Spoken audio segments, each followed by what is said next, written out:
probably noticed that we've had some unusual weather for this time of year.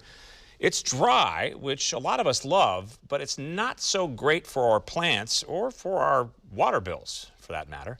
Fox 12's Brenna Kelly spoke with experts at Cornell Farms in Southwest Portland about some important garden tips right now.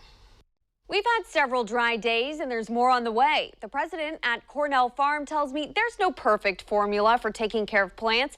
It's all about checking your soil frequently to make sure your plants have had enough to drink.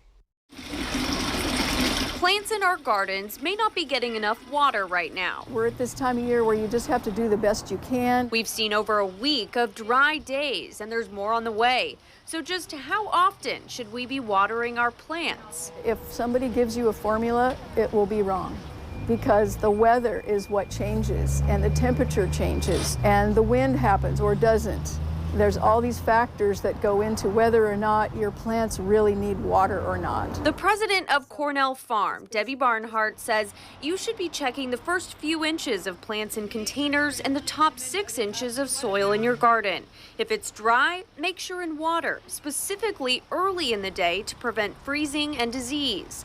Barnhart also says if your garden is exposed to high winds, your plants will want an extra drink too. These are living things, right? And we just take them all for granted like they're going to live forever, and many times they do. But especially newly planted things, anything like a tree or shrub that you may have planted this year, you need to give a little extra attention even in the winter. Debbie Barnhart says checking your soil every couple of weeks is important to avoid stressing plants out this winter.